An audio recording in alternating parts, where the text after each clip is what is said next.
Someone needs to help me understand what this sick obsession with Arsenal is, bro. Like every single content creator you see, they're always talking about Arsenal and they're always so judgmental about every single thing Arsenal does and every single thing Arteta does. And I'm just like, what the fuck, bro? Like, what the actual fuck? Like, what is actually going on? Like, I see, like, just watch any content creator. All they talk about is Arsenal. I'm just like, bro, what did Arsenal do to you, man? The way they're talking about Arsenal, you would think Arsenal is not a team that they say cannot win the league. If you truly believe we can't win the league, then what is your obsession with what we're doing? Why do you care so much about what Arsenal is doing all the damn time? What kind of stupid shit is this, man? It's so hot in this UK right now, man. God damn, 31 degrees, place hotter than Lagos, bro. Like, what is... Like, I was listening to some people, yeah. They were analyzing the fact that Arteta has misprofiled almost 200 million worth of talent. They're saying because he bought Rice as a 6 and then Rice is playing 8. So that's a misprofiling from the manager. They're saying he bought Havertz as a midfielder, but he's playing striker. So that's misprofiling. He bought Calafiori as a centre back, but he's playing left back. That's misprofiling. I've never heard this kind of analysis ever in my life, man. You're criticizing the manager for being able to identify the versatility of players and buy them because of the versatility that they possess. When you buy a player that can fit in 2 different spots, how is that you misprofiling? Shouldn't that even count as you double profiling? As in, you're profiling this player so much that he has the ability to play multiple positions. How is that not a positive, for fuck's sake? It's only when it comes to Arsenal that logic flies out the window, bro. I don't understand this stupid shit. How can you say Arteta misprofiled Declan Rice because he bought him as a 6? Were you there when he told you he bought him as a 6? He bought him as a 6. Okay, so what should happen when Partey is fit and when Jorginho is fit? Oh, so they just shouldn't play. Or what? Partey should play 8. He bought Declan Rice, and Declan Rice, they saw things in him. Because are you telling me that it's only until they bought Declan Rice that they saw the potential he had to be an 8? Are you telling me that this is what Arsenal did? Oh, that it was a surprise. So it's the same thing with Havertz, right? The same person that played AM, yeah, and played striker for Chelsea multiple times. You now believe that Arteta bought him just to be a midfielder because he was playing him as midfield. What the fuck is actually wrong with everybody's analysis, bro, when it comes to Arsenal, fam? What is all this stupid ass... Everyone's logic just, you know what? Everyone's logic just flies out the window when Arsenal is concerned. And it's ridiculous. It's actually ridiculous. When you listen to people criticize Arsenal and you really listen to their criticisms, you will see that they're not making any sense. Somebody said, another one, they said, the business that Arsenal is doing, somebody said the business Arsenal are doing by signing Nogard, by signing Kepa, by signing Mosquera, that is some Fulham level type signing.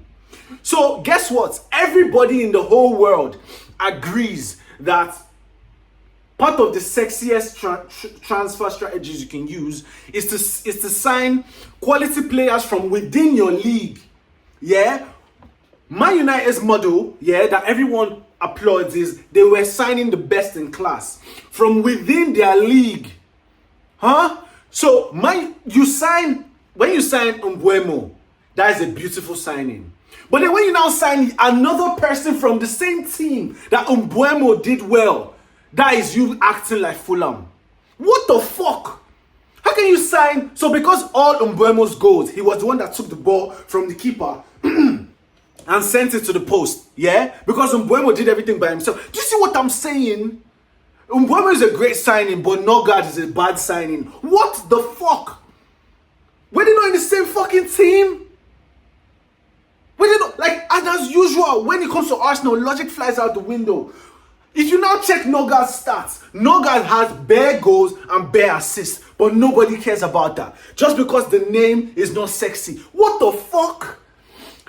How is it when it comes to Arsenal that we are not allowed to unearth gems? Or we're not allowed to sign other people from other clubs within the league? What the fuck, bro? Who knew Reinders until Man City signed Tijani Reinders guy from AC Milan? What was the noise about him? So it's fine when Man City goes to sign somebody that nobody knows. Yeah? But when Arsenal sign Mosquera, somebody's calling him Mosquito. Like, what the fuck is actually wrong? What did Arsenal do? Do you know what it is? If nobody talks about you, then you are nobody. Because Spurs, the so-called Europa League winners, they've not made any signings. The only signing they've made is their fucking manager. But nobody's talking about them. Why? Because nobody cares. Chelsea are doing more signings and nobody cares. Chelsea signed João Pedro. I believe, what's it called? I saw a stat. Gabriel Magalhaes has the same number of open play goals, if not more, than João Pedro. If I check the table, I won't be surprised if Brentford finished higher than Brighton or the same position thereabouts. But when you sign João Pedro, that's a sick signing. But when you sign Nogard, it's a rubbish signing. What the fuck is actually wrong with all these people that are analyzing Arsenal, that they're just fool? Like, when it comes to Arsenal, logic and common sense just flies out the window, bro. Why is nobody speaking about Chelsea? You signed Delap, somebody that got relegated.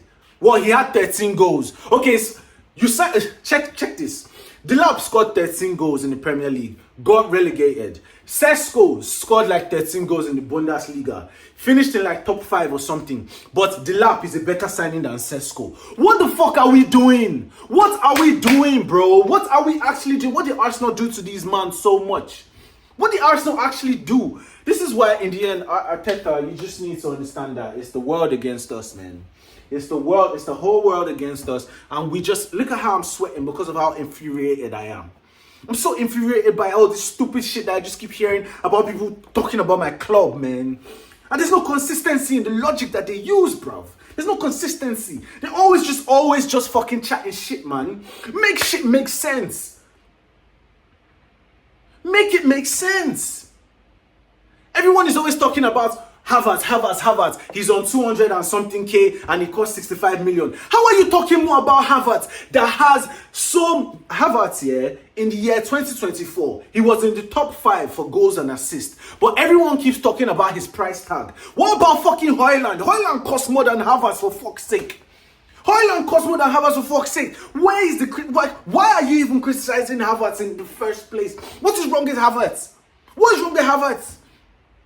Is Havertz the first? Like, what is actually the issue? Because we've not won the league. So let me guess. If we win the league, so that now means every criticism against Havertz should stop. Is that what you're saying? Because this is someone that scored the winning goal in the Champions League in 2022. This is a Champions League winner, as in by himself, based on his decisions to score and play that shot at the right time. A Champions League was won. But yet, Havertz is an issue. People just want to convince themselves that Havertz has been a bad signing. And he really hasn't. He really has. It's only when it comes to Arsenal. They're talking about how Arsenal keeps signing defenders and keeps signing midfielders. When it comes to Arsenal, the beauty and the logic of depth also goes out the window. When it comes to Arsenal, that's when you know there's such a thing as having too many players. Everyone, and then guess what? If later in the season, Gabriel and Saliba suffer injuries, then they'll say, yeah, that's your business. Why didn't you sign depth? Do you see how they're saying we're signing too many defenders? Like, I listened to somebody say that the problem with Arsenal signing Nogard and Mosquera and Kepa now is that, what are they even saying? They're saying it doesn't show intent. What is the difference if we sign them now and if we sign them in August? First of all, why in June? We're not even in July. We're not even in August, bro, for all this kind of stupid talk. What the fuck? Like, what is actually always the issue, bro? What did Arsenal do to these men that always gets them to be chatting so much shit in a way where they all exist and enjoy and thrive in the shits that they're chatting, bro? And they just be talking so much things that don't make sense. Cognitive dissonance out the window, bro. Just as long as the end goal of the conversation is to say some stupid shit about Arsenal, everything goes. Everything goes. Every single person, that has ever achieved anything understands that you have to keep striking and striking till you open the door. And the more you strike, the closer you are. Everybody sees that there's progression and there's progression. It is clear to see the progression in Arteta's Arsenal. It is so clear to see. But yet, you're still how are you bantering somebody for coming second more than you banter somebody for coming 15th, bro? What kind of stupid shit is this? We had the most injuries we've suffered ever in Arteta's reign as the Arsenal manager. And we still finished second, meaning with all our injuries, playing Mourinho as a striker, we're still better than the rest of you, man. We're still better than the rest of you. We're still better than the rest of you, yet we are bantering us. What the fuck? What the actual fuck? This actually gets me so pissed off because it's like, where's the logic when it comes to Arsenal, bro? Where is the fucking logic? Where's the logic? Where's the logic? Nah, I'm just so angry, bro. Like, I'm so just hearing people say shit. The reason why I just said, because I just got back from work, right? Fucking son. On my way back, obviously walking back from work, my office is like 15 minutes walk from my house. Like, I now said, let me listen to these guys. Because obviously when they're not talking about Arsenal, I love listening to them banter and talk about football. I love it. I love it. Yeah? So I now wanted to just listen to these, man. And then I tune in and they're talking about how Arteta has misprofiled his players. And that means he's a shit manager. What the fuck? Because you're identifying somebody's ability to be to be versatile and multi-capable. That's you misprofiling. What the fuck? How is that? If it's any other manager, you will see that as... The point of having versatile players is so that, because Arsenal are the team where if we give excuses, nobody wants to hear our excuses. Now we are signing players that can play multiple positions so that if there's injuries, no worries, you can cover because you can play it. This is the logic. How is this logic not applauded? How is this logic not exalted? How is this logic criticized? Because I'm trying to make sure I don't have any excuses. You're criticizing me, bro. Okay, so what happens? Zubimendi gets an injury. Zubimendi gets an injury, Odegaard gets an injury. What do we do then? So we now say, oh, because we've already profiled. So that just means everybody that we bought to play must stay in the same place.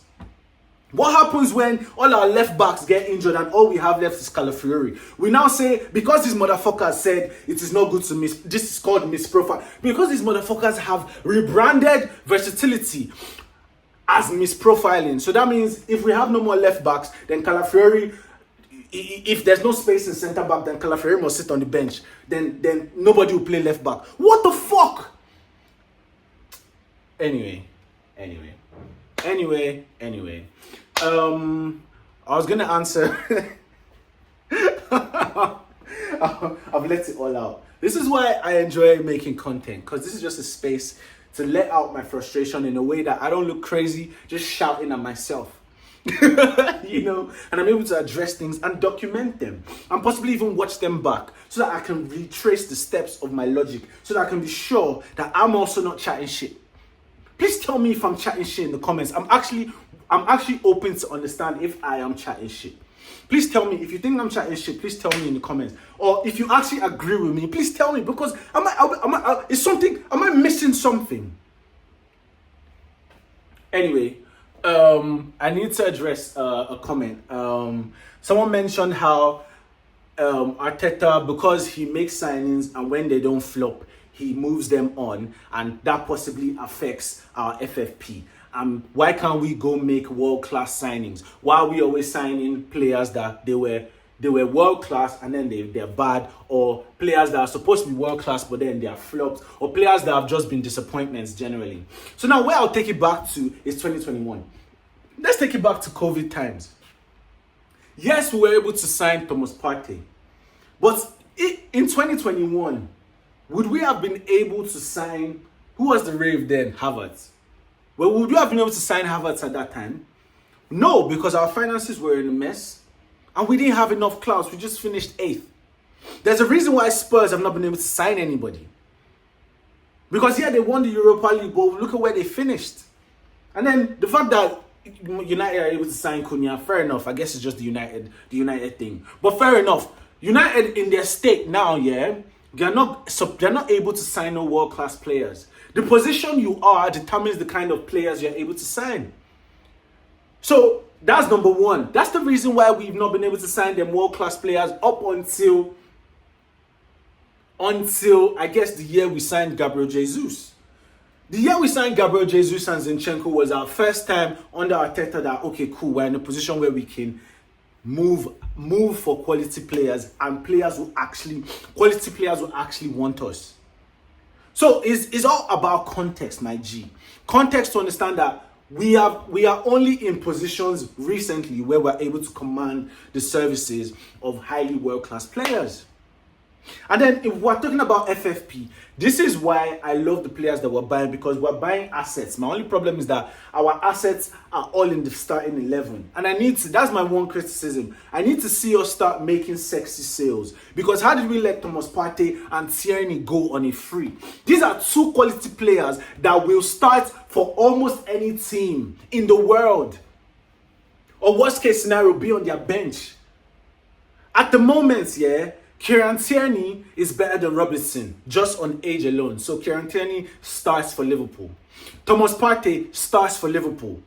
Thomas Partey may not start for Man City because Rodri is back. But, do you get what I'm saying? This is how good these players were letting leave on a free.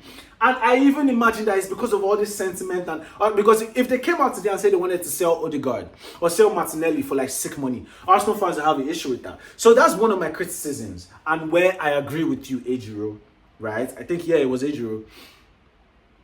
What we're lacking is our ability to be able to move on from players, to be able to sell players in such a way where, like, we sell them while they're still assets, and we don't wait till they go on a free. How can Liverpool waited till what's his name, Trent, went on a free and still got £10 million for him?